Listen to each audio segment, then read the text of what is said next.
Okay, so I'm going to be sharing results from the cauliflower trial that I did this spring, and also reviewing the 2019 fall cauliflower trial results, which I shared last year. And then a special melon trial that I did in 2019, but didn't get a chance to talk about last year's meeting, and then some thoughts on shade cloth for peppers. So I planted a cauliflower trial this past spring. I had in this trial 18 varieties. They were the same varieties that I had in the trial that I did in the fall of 2019. And these were seeded on March 4th and transplanted on April 20th. Like Gordon, it was a one-person operation because we were restricted in who could be working at that time. And I began harvesting this plot on June 15th and finished up on July 2nd.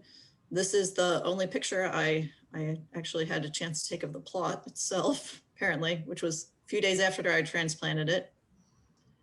So you know that spring cauliflower, it is susceptible to a lot of defects related to heat stress. So you can get the separation of the curd, which is called ricing, and the fuzziness. You see the little flower parts that are forming there. And then sometimes you get leaves forming in the head, like you see on the right two heads there. And then the purpling is another of those heat stress related physiological problems. So those are all bad things that can happen to cauliflower that gets heat stressed. So I'll just keep the results simple here. There were 18 varieties and only 3 of them really performed well in the spring. Some of the varieties didn't really, there were absolutely no marketable heads at all. These 3 varieties are the ones that produced an acceptable number of marketable heads. So you can see Bishop was 87% of the plants produced a marketable head, which is really quite good. Bermeo, 80% of the plants produced a marketable head, and Denali, 73% of the plants produced a marketable head. So those are the 3 varieties that were successful for that spring planting date. So that was transplanted on April 20th. The day after Gordon was done planting his broccoli on plastic, there was a little bit of area in that field that was left. And so I planted 1 rep of each variety on plastic on May 1st. And absolutely none of those plants produced a marketable head. So there were, a lot of them produced a head, but it looked a lot like those pictures that I showed you earlier, with a lot of ricing, leafiness, and purpling in some varieties.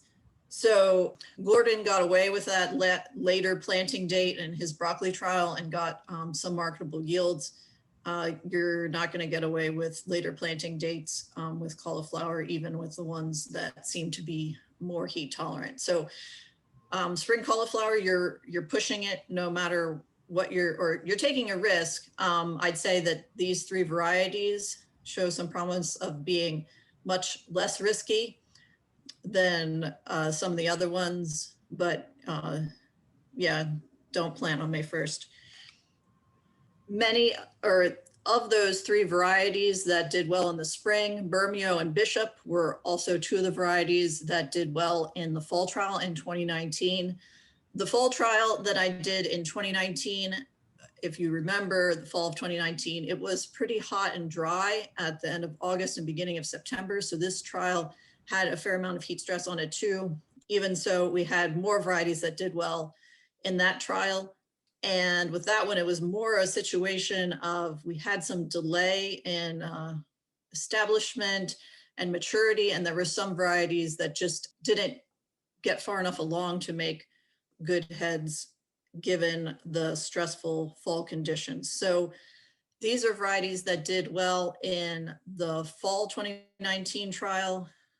They're ordered here by days to maturity. So Candid Charm was a very early variety, had a very high percent marketable, but some of the heads tend to be a little bit fuzzy. Bermeo, one of the ones that I mentioned that did well in the spring trial, Freedom, Flamenco, Bishop, and Alcala. So this fall, Gordon needed some other sites. He was supposed to do some trials with Compost off of our research farm. So I had a plot at my home where I took the opportunity to look again at some of those varieties that did well in the fall 2019 cauliflower trial. So this trial was set up to look at compost or no compost added. The compost didn't have any effect on yield of the cauliflower varieties I had in here, or the broccoli, or, well, I didn't take yield data on the collards because that would be crazy. But so this is, I had, I'm going to show you some yield results from the cauliflower in that planting. So I had all of the varieties that did well in the fall 2019 trial, except for Freedom. And so this trial had a lot less stress on it than the fall 2019 trial as far as heat. You see that we had a higher percent marketable for several of the varieties. Bermeo, I would say many of the plants produced a nice head, but the marketability issues for that one in this particular trial had to do with the fact that it kept making sort of small miniature cauliflower heads. So that isn't desirable, but maybe there were some conditions there that were contributing to that as far as fertility or something. So that one might require some slightly different management in order to get head size than what it was getting at my house. And the relative maturity of these varieties remained the same compared to the 2019 trial, but because these established a little faster, planting dates were very similar to 2019, but these established a little faster than the 2019 trial. And so maturity was earlier than in 2019. So days to harvest was shorter, but in the same order. So it seems like we have some cauliflower varieties that are working well in the fall and a few that seem to be working well in the spring. I just wanted to throw these pictures in here. I have been wanting to try this for a while. These are my pole lime beans at home, and I've always thought it'd be nice to do something with that strip of soil down the middle that does nothing and is really bare and open for quite a while in the spring. So Gordon had a lot of extra broccoli plants from his trial this spring. So I planted some of those down the rows, and this was actually set up as a trial and had similar results as far as which varieties did well this spring in this trial, is what Gordon just showed you. So there's, if you happen to have your pole beans set up kind of like this, you could use that space. This is an advertisement for tomorrow. I'm going to be talking about snap bean trials that I did this past year. Some of you might be interested in that. So I did do some snap bean trials again this year. And if you're interested and can't be there, get in contact with me and I'll get you the results from those trials. And then, as I mentioned, I did a specialty melon trial in 2019. That I didn't get a chance to speak about at last year's meetings. So I'm going to show you some of the standout varieties from that trial. On the canary melon side of things, there are several good choices of varieties. The highest yielding one in the trial was Halo. And then Camino Europa and Camposol had very similar yields. They were equivalent. Of those two, I'd say Camposol has the best flavor. Size-wise, Halo and Camino Europa are in the 5-pound range, and Camposol is a larger melon, more like 6 pounds, which you can kind of tell from the photos here. So, and these varieties are all in the Mid-Atlantic recommendations.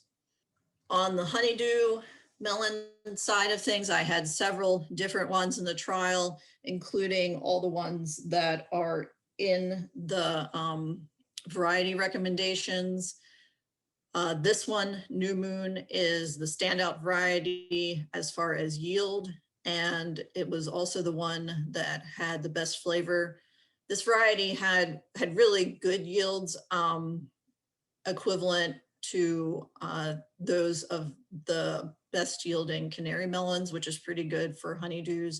And I should mention that that's marketable yields, like I wasn't including the ones that cracked. So honeydews can have a tendency to crack a lot. So this was a variety that didn't have cracking problems, and it was really quite a nice variety if you're interested in growing honeydew melons.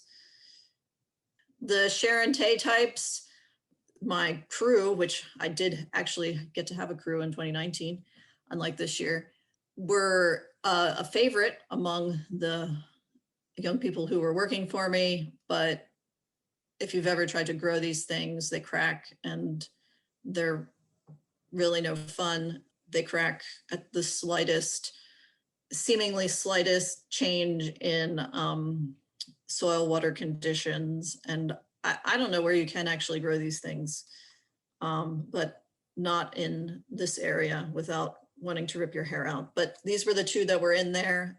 They were equally bad, I guess I'll say. Aspire and D'Artagnan, if you, I guess, want to challenge. I had several Gallium melons in the trial. So these are basically green fleshed cantaloupes.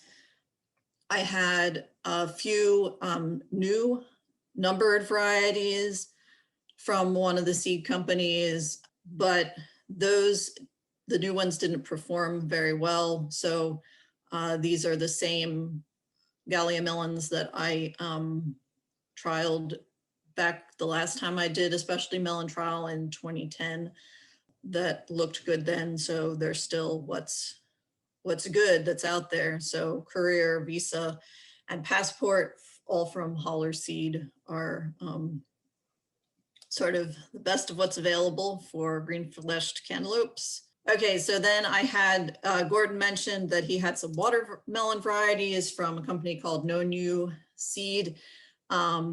I had a bunch of very interesting Asian type melons, some of which I was not at all familiar with in the trial from No New. So I had a couple of hammy melons, and these are non-slip netted type melon. The flesh is extremely sweet and it's crispy. I don't know how else to describe it. It's not crispy like some of those sort of hard cantaloupes that you get, more crispy like an Asian pear type texture. So I really liked these melons, and they were extremely sweet, with Brooks in like the 15% range. They also had an additional sort of cream soda-like flavor. This was very interesting melon. I'm not sure how you would sell it, but maybe if you have an interesting group of people to sell it to, you might be able to hook them on these because they were pretty good. Something that might be a little more familiar to people, well, maybe not familiar, but would be a familiar taste, would be these non-slip netted melons, which are essentially a cantaloupe that doesn't slip. So for both the hammy melons and the non-slip netted melon types, there's a learning curve as far as deciding when they need to be picked. So the non-slip netted melons, they taste like a cantaloupe, except they will accumulate more sugars as you leave them on there. So they have potential to get quite sweet, but they have that cantaloupe flavor. So I really enjoyed those as well. And Flourish was an orange flesh type that did very well. We also had a green flesh type called Miracle. It was also good quality-wise. It wasn't quite as impressive yield-wise. And then there were 2 what are called sweet and sour melons in the trial. And as advertised, they taste sweet and sour. And which is kind of refreshing. One of them, the Melon, or whatever you're supposed to call that one on the right, tastes something like lemonade. And then the other one has a slightly different flavor, but also sweet and sour. Because these things were so prolific, I took them to a lot of picnics and other gatherings that I was at during the summer where there were other people, because back in 2019, you could be around other people. And a lot of people really liked these. If you were they were, I would say, really easy to grow. Again, you have to figure out when they're ripe, which was a little bit of a challenge. But once you know what you're looking for, the rind does change color. So you just have to figure out the ripe rind pattern looks like. I think that you could develop a market for these if you are direct marketing at a farmer's market or something. So all of these varieties from Known You seed that I'm showing you here, I think are good varieties. They're not something that people are going to be looking for unless they're familiar with Asian melons, but I think there's potential to develop a market if you have a customer base that would be open to trying new things. Okay, so now I want to say a few things about peppers and shade. So this is a flashback from last year's meeting, a slide from my presentation where I talked about in the 2019 pepper shade trial, I had significantly higher yield of marketable peppers. The peppers were larger when I used 30% black shade cloth. So, and that was compared to no shade and compared to all the other shade treatments. So that was pretty exciting. And I should mention in 2018, I did a trial where I didn't see any yield or marketability effects of those same shade cloth treatments. So in 2020, I did a demo. So this is not a replicated trial. I wanted to look at a bunch of different pepper varieties. So focusing on colored peppers. So maybe more specialty types where you might want to invest a little more in trying to get higher quality or better yield. So I seeded these on May 15th and transplanted them on June 26th and applied the shade right after transplanting. These, so this is a later planting date than my 2018 and 2019 trials. The 2018 and 19 trials were planted at the beginning of June. So this one was planted later. This picture, the 2 pictures I'm showing you were taken on August 3rd. I had taken the shade cloth off because we were about to get weather from the hurricane. And you can see that the shaded plants are larger, healthier looking than the ones that were not shaded on that date, August 3rd, but really there's no peppers there yet. When I did actually get yield data off this plot, there were lower yields in the plot that had the shade. Based on the dates there, you can see that I decided to put the shade back on these plants after I had taken it off here. And the question is, should I have left it off? Do we need to remove the shade earlier? Was it just not going to be beneficial this year? Obviously on August 3rd, it looked like it was helping these plants out. And so maybe some of my future work will be trying to figure out how to optimize the system and whether maybe we just need to shade in July when we have our worst hot weather and it needs to come off in August, but how would we know when it's time to take the shade off or when it's going to be most beneficial? So this is my contact information, or at least my email address. Feel free to contact me with questions. Okay, so I can take any questions. Did I look at any other honeydew varieties? Yes. And so the other honeydews that I looked at were Early Dew and Delectable and Shiny Green, which was a variety from Known You. It also looked good, but I don't know how available seed is. Those Early Dew and Delectable were the other honeydews in the trial that you would be likely to be familiar with.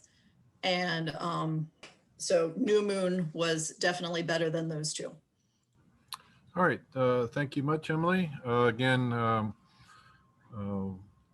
if there are any particular variety type trials that you would like us to focus on, we're always interested in what you think would be of most value to you.